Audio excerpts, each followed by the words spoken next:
तो नमस्कार दोस्तों, स्वागत है मगन ट्यूटोरियल्स में। उम्मीद करता हूँ सब लोग स्वस्थ होंगे, व्यस्त होंगे, ज़बरदस्त होंगे। दोस्तों, बीएड बीटीसी मामले का जो फैसला है, हम सभी जानते हैं कि वो फैसला अब तक आ नहीं पाया और अब उम्मीद यही है, क्योंकि आप लोग के तमाम कमेंट्स भी आ रहे थे कि सर इसका फ़ैसला कब आ सकता है। तो अब जानते हैं कि अब ये जुलाई में सुना जाएगा। इससे संबंधित एक याचिका है, मैंने डिटेल वीडियो में बताया भी था आपको, तो वो वीडियो जाके देख सकते हैं आप। तो जुलाई में अब संभावना है कि बीएड बीटीसी मामले का जो निर्णय है वो आएगा। लेकिन इस बीच आप लोगों के बीच में कमेंट्स आते रहते हैं कि सर क्या बीएड पीआरटी में रहेगा या फिर नहीं रहेगा, हमें बड़ी टेंशन हो रही है, इस तरह का। तो आप लोग जानते हैं कि बिहार में 7th फेज की जो बहाली है शिक्षकों की, वो प्रक्रिया चल रही है और जो बीपीएससी है वहाँ पे विधिवत जो उसकी एक कहें कि विज्ञापन है वो आ चुका है। वो मैं अभी आगे आपको चल के दिखाऊंगा भी। लेकिन यहाँ पे आप लोगों के लिए एक अच्छी खबर ये है दोस्तों कि बिहार ने भी बीएड को एंट्री दे दी है। और उससे भी अच्छी खबर ये है, इसलिए मैं ये वीडियो बना रहा हूँ कि वहाँ पे कहीं भी आप जब देखेंगे, मैं अभी आपको डिटेल दिखाऊंगा, वहाँ पे जब आप देखेंगे तो कहीं भी आपको किंतु परंतु देखने के लिए नहीं मिलेगा। यानी बीएड को एनसीटीई का जो 28 जून 2018 की जो अधिसूचना है, उसके अकॉर्डिंग जिस तरह से बीएड को पीआरटी में शामिल किया गया था, बिल्कुल एज इट इज़ उसी तरह से शामिल कर दिया गया है। किंतु परंतु यदि होता तो वो थोड़ा सा, जैसा कि हम लोगों ने देखा था केवीएस पीआरटी की जब वैकेंसी आई थी तो सशर्त आधार पे बीएड वालों को एंट्री दी गई थी।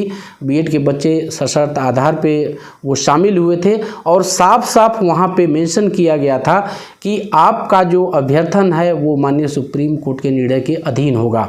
लेकिन अच्छी चीज़ ये है यहाँ पे कि कहीं भी किंतु परंतु या फिर कोई इस तरह का बाउंडेशन नहीं लगाया गया है कि माननीय सुप्रीम कोर्ट का फैसला क्या आता है, कब आता है, उससे कोई मतलब नहीं है, किसी फेवर में नहीं है। यानी इसका सीधा सा मतलब आप लोग समझिए, ये कहने का अर्थ ये है कि जब कोई बाउंडेशन नहीं लगाई गई है तो यदि डीएलएड के बच्चों को आपत्ति होती है कि बीएड को पीआरटी में शामिल किया जा रहा है, तो उनको निकलवाने के लिए फिर से उनको, जिस तरह से राजस्थान में डीएलएड के अभ्यर्थियों ने किया, फिर से उनको कोर्ट में जाना पड़ेगा।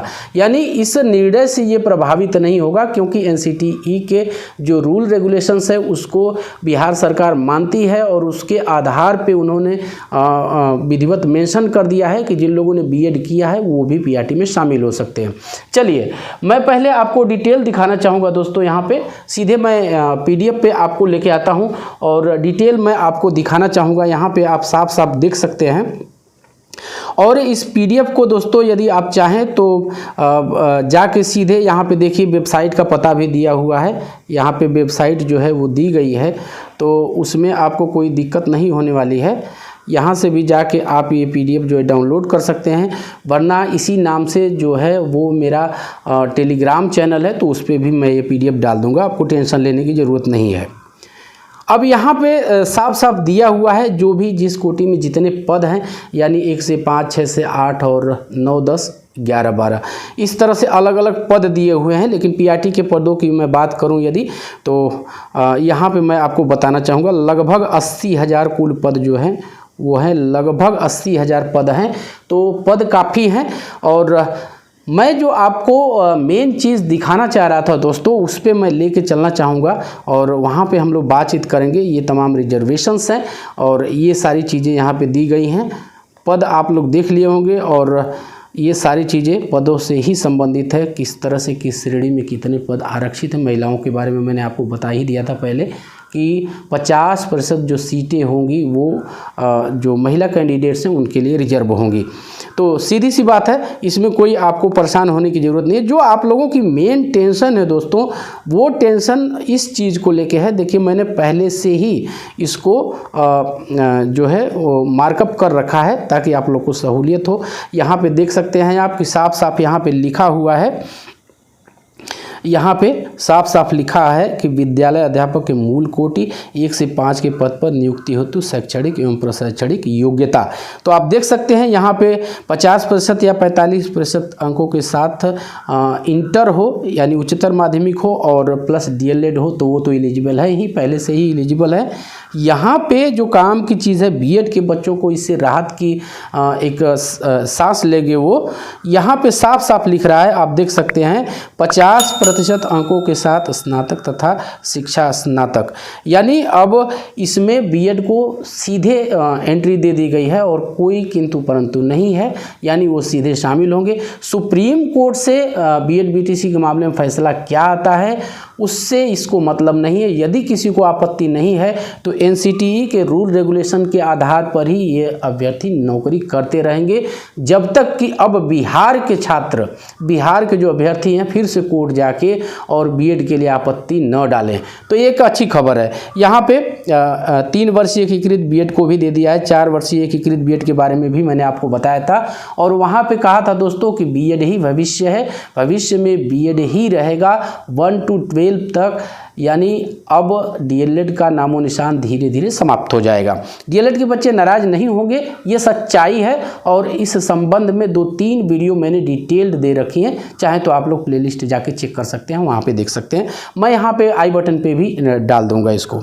चलिए, जो और इसमें कुछ चीज़ें हैं ये मैं आपको क्लियर कर देता हूँ और वीडियो में ज़्यादा लंबी नहीं करना चाहता दोस्तों।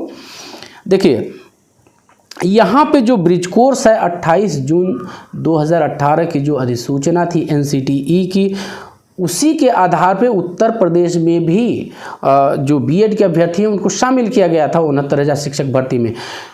यहाँ पे आप देख सकते हैं जो ब्रिज कोर्स का वहाँ पे कहा गया था 18 की घोषणा में, अधिसूचना में, यहाँ 6 महीने का ब्रिज कोर्स यहाँ भी मेंशन किया जा रहा है और साथ साथ ये भी कहा जा रहा है सरकार की तरफ से, ये सरकार की एक अच्छी पहल कही जाएगी या एक अच्छी बात कही जाएगी कि ये कोर्स पूर्ण करने के लिए 6 महीने का उनको 6 महीने का सवैतनिक अवकाश मान्य होगा, यानी कि वो वेतन लेते रहेंगे और इसके साथ साथ अपना कोर्स भी ये पूरा करेंगे।